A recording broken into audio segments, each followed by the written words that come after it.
नमस्कार, आप देख रहे हैं एनएबीएफ न्यूज। आपके साथ मैं हूं भुवन शर्मा। खबर बिहार से है, जिस पर आज लगातार सरगर्मियां बनी रही। चूंकि सम्राट चौधरी की सरकार बिहार में एनडीए की सरकार है और सम्राट चौधरी के बाकी बचे मंत्रियों की भी आज शपथ हो गई। प्रधानमंत्री नरेंद्र मोदी की मौजूदगी और बीजेपी के हाईकमान का तमाम अमला आज बिहार में मौजूद रहा। पंकज प्रसून मेरे वरिष्ठ सहयोगी मेरे साथ इस खबर पर बातचीत के लिए है। कैसे सोशल इंजीनियरिंग, इसको भी समझने की कोशिश करेंगे, क्योंकि जाति समीकरण को और क्षेत्रीय समीकरण को खास तौर पर ध्यान रखा जाता है जब भी कैबिनेट एक्सपेंशन होता है। पंकज जी, कैसे देख रहे हैं सम्राट चौधरी के इस नए मंत्रिमंडल विस्तार को, और क्या ऐसा लगता है कि कोई जगह ही उन्होंने नहीं छोड़ी है कि विपक्ष कोई मीन मेख निकाले या कोई ऐसी बात हो जिस पर विवाद हो जाए? कैसे देखते हैं आप एक्सपेंशन? मोटे मोटे 3-4 बातें मैं बताया। तो पहली बात कि भारतीय जनता पार्टी के 15 मंत्रियों ने शपथ ली और जेडीयू के 13। इसका मतलब ऑथोरिटी ये बताना चाह रही है कि ये बीजेपी की सरकार है।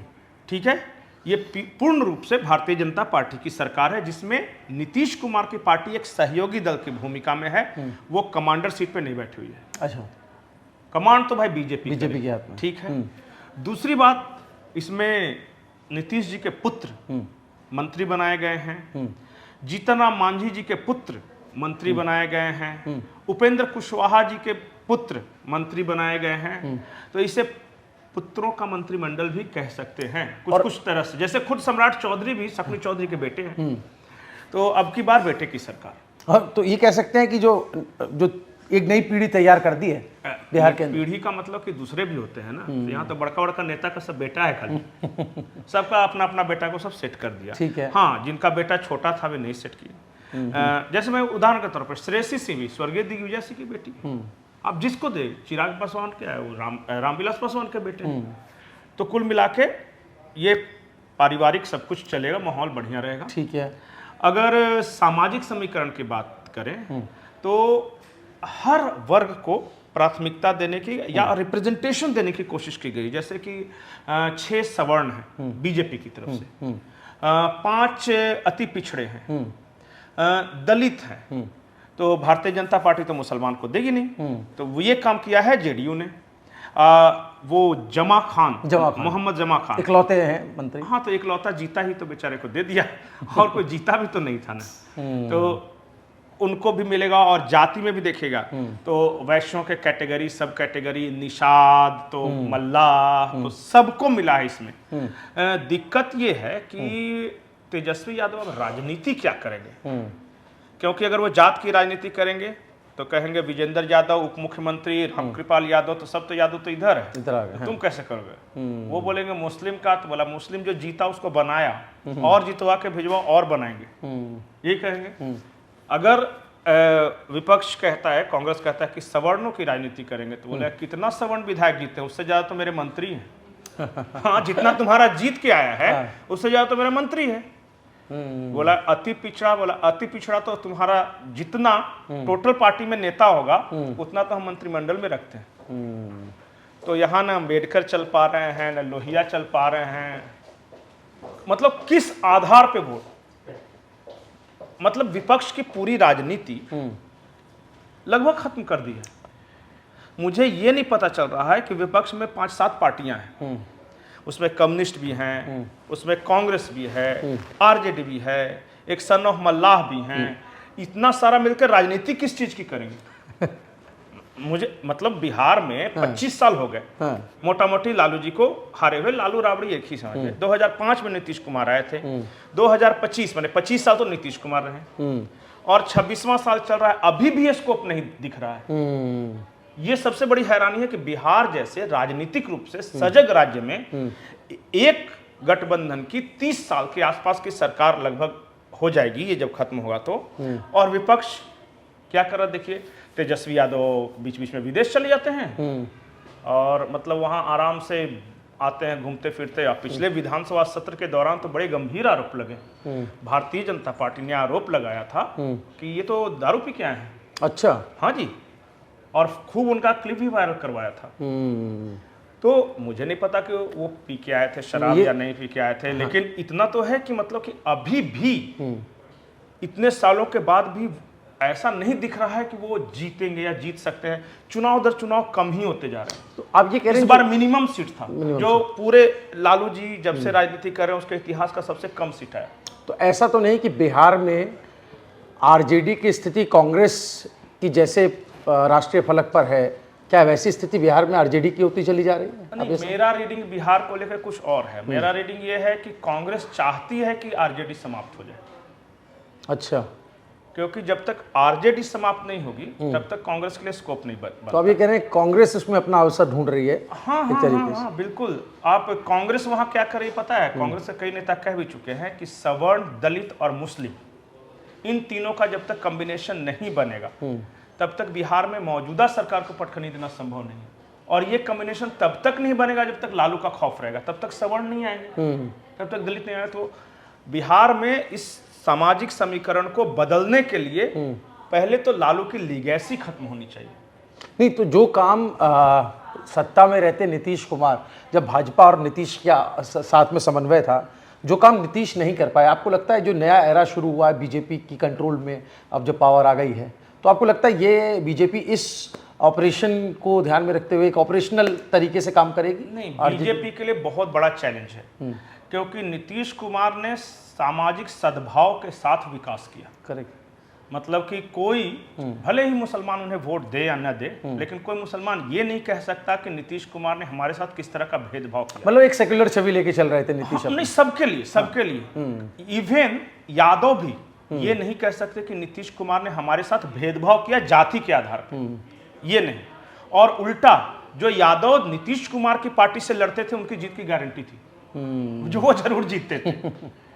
तो नीतीश कुमार के बारे में दो चीजें जरूर है कि एक तो इतना लंबा शासन चलाने के बाद एक पैसे का दाग नहीं, कभी उन पे आरोप भी नहीं लगा, नीतीश कुमार पे कभी नहीं लगा। और दूसरा, कोई ये आरोप नहीं लगा सकता कि नीतीश कुमार ने जाति के आधार पर किसी के साथ भेदभाव किया है। ऐसे थोड़ा बहुत तो, इतना बड़ा राज्य है, कोई ना कोई बोलने वाला तो मिलेगा, लेकिन आमतौर पर छवि ऐसी नहीं है। इस चीज को मेंटेन रखना बीजेपी के लिए सबसे बड़ी चुनौती है, खास करके मुसलमानों के पॉइंट ऑफ व्यू से देखे तो। भारतीय जनता पार्टी उसी तरह बैलेंस बनाकर चलेगी, क्योंकि भारतीय जनता पार्टी के पास भी मुसलमान चेहरे हैं, शाहनवाज हुसैन है वहां पे। भारतीय जनता पार्टी को बिहार का, जहां तक मैं समझता हूं, बिहार पोलराइज्ड स्टेट नहीं है, बिहार की तासीर ही पोलराइज्ड नहीं है।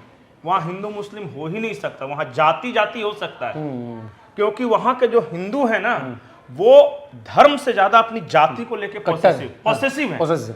मतलब कि आप किसी को बोल दिया कि तुम हिंदू हो या नहीं हो तो उतना बुरा नहीं लगेगा, और किसी को बोल दिया कि तुम राजपूत नहीं हो या भूमिहार नहीं हो या तुम खोरी नहीं हो या तुम यादव नहीं हो तो तुम तलवार लेके बोला कैसे कैसे बोल दिया।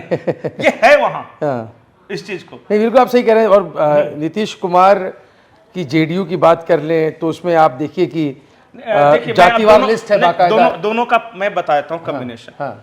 नीतीश कुमार की पार्टी को दे दिया है कि तुम कुर्मी, राजपूत, महादलित, राजपूत, यादव और इन सबको तुम कॉम्बिनेशन रखो।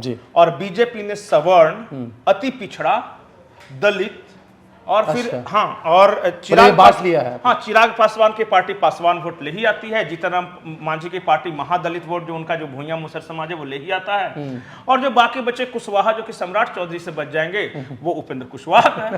तो इसलिए मैंने कहा कि मौका किसी को दिया ही नहीं गया, और कोई भी ऐसा बल में दिख नहीं रहा है समाज जो कि ये कह सके कि भेदभाव हुआ है। ये एक तरह से अच्छा भी है कि हो सकता है कि जब सबको रिप्रेजेंटेशन मिला है तो गवर्नेंस पे बात होगी, जातिवाद छोड़ के। लेकिन बिहार में बहुत मुश्किल है, मतलब कि वो इतना दिया है, और कल बिहार का सोशल मीडिया आप देखिएगा, हर जाति यही कहे कि हमारे साथ अन्याय हो। लेकिन ये बहुत बड़ा, आपको बोले कि सवर्ण तो इसको बनाया, लेकिन इसको क्यों नहीं बनाया। कोई बोले उत्तर से बनाया तो दक्षिण से क्यों नहीं बनाया, ये भी होता है। यही मैंने शुरुआत में एक्चुअली इसी से शुरुआत भी की थी। यही एक सवाल जहन में आ रहा था पंकज जी कि ऑब्जेक्शन कहां पर हो सकता है, कहां पर विपक्ष आपत्ति दर्ज करा सकता है आरजेडी की तरफ। तेजस्वी ने किया है ना आपत्ति दर्ज। उन्होंने कहा कि लालू स्कूल के ही तो प्रोडक्ट है। लालू स्कूल के प्रोडक्ट तो आप भी थे, तेज प्रताप भी थे, तो काहे नहीं बन गए, सम्राट चौधरी क्यों बन गए। एक सवाल जाते जाते जो जिस पर लोग बातें कर रहे हैं कि इतना बड़ा भव्य कार्यक्रम आयोजित किया गया, शपथ समारोह जो कैबिनेट एक्सपेंशन का था, पीएम मोदी भी आए थे यहाँ पर। बहुत जल्दी जल्दी नहीं हो गया पंकज जी? आप तो कई कैबिनेट विस्तार देख चुके हैं या शपथ समारोह देख चुके 32 मंत्री बनाए गए हैं, और अगर अलग अलग करवाते तो एक मंत्री को अगर 2-2 मिनट भी अगर लेते आना, साइन करना, शपथ लेना, तो ये हो जाता है कम से कम 30-60, मतलब कि 1.25 घंटे का कार्यक्रम हो जाता है। ठीक।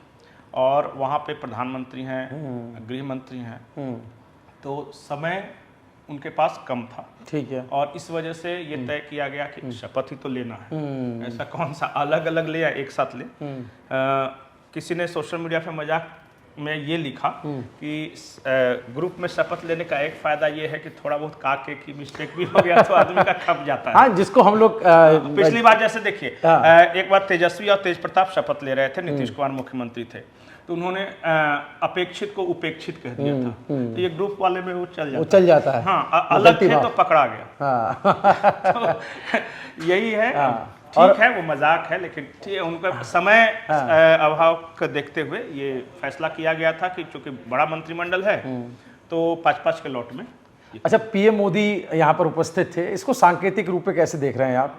अब बंगाल की बारी है इसके बाद। नहीं, तो बिहार को बीजेपी बहुत सीरियसली ले रही है, क्योंकि देखिए 2 ऐसे राज्य थे जहाँ पे बीजेपी की सरकार नहीं बनी थी, एक बंगाल और एक बिहार। तो बिहार चैलेंज था मोदी और शाह के लिए, क्योंकि जब मोदी, आपको याद होगा कि जब 2014 में प्रधानमंत्री बने थे और उसके बाद नीतीश कुमार अलग होके गए थे, तो बीजेपी ने बहुत जोर लगाया था, लेकिन वो आरक्षण, आप मोहन भागवत के बयान से 2015 में बहुत बुरी तरह हार हुई। इतनी बुरी तरह हार मोदी और शाह के रहते ये उम्मीद नहीं थी, तो उन्होंने इसे एक चैलेंज के रूप में लिया कि हम अपने ही दौर में बिहार में भारतीय जनता पार्टी की सरकार बनाएंगे, और बनाया भी। बिल्कुल। बिहार में आज़ादी से लेकर आज तक बीजेपी की सरकार नहीं बनी थी, और बनवाया। अब चैलेंज ये है कि बरकरार रहे, और इसलिए बहुत गंभीरता से देख रहे हैं। नहीं तो एक मंत्रिमंडल विस्तार जहां सब कुछ तय था, और वहां पे अमित शाह भी आ रहे हैं, राजनाथ सिंह भी आ रहे हैं, नरेंद्र मोदी भी आ रहे हैं, तमाम हुए सो जो बड़े बड़े नेता है सब आ रहे। इसका मतलब कि बीजेपी बिहार को बहुत गंभीरता से ले रही है, और किसी भी कीमत पर बिहार लूज नहीं करना चाहती। बिहार लूज नहीं करना चाहती बीजेपी, और इसीलिए ये भव्य शपथ समारोह आयोजित किया गया। फटाफट सारे काम हो गए, और आज रस्म अदायगी तो थी ही शपथ की, लेकिन एक संकेत बहुत बड़ा, बिहार झांकी, बंगाल बाकी। अब बंगाल पर सबकी निगाहें हैं, वहां पर ममता ने काफी अड़ंगा इस्तीफा ना देने को लेकर। 7 तारीख है, 8 तारीख को बंगाल में बैठक है भारतीय जनता पार्टी, 9 तारीख को शपथ ग्रहण समारोह है। तो समय नहीं है, रोज कुछ न कुछ हैपनिंग हो रही है। फिलहाल बिहार में शपथ समारोह को लेकर जो सोशल इंजीनियरिंग की बात की जा रही है कि सभी जाति और सभी क्षेत्रीय सामाजिक समीकरणों को मद्देनजर रखते हुए ये कैबिनेट विस्तार किया गया, इसमें कोई मौका जो है नहीं दिया गया। और ऐसे में आप क्या राय रखते हैं बिहार के इस मंत्रिमंडल विस्तार को लेकर? अपनी राय कमेंट में जरूर दर्ज कराइएगा। वीडियो पसंद आए हो, चर्चा अच्छी लगी हो तो वीडियो को शेयर जरूर कीजिएगा। देखते रहिए NMF न्यूज़। नमस्कार।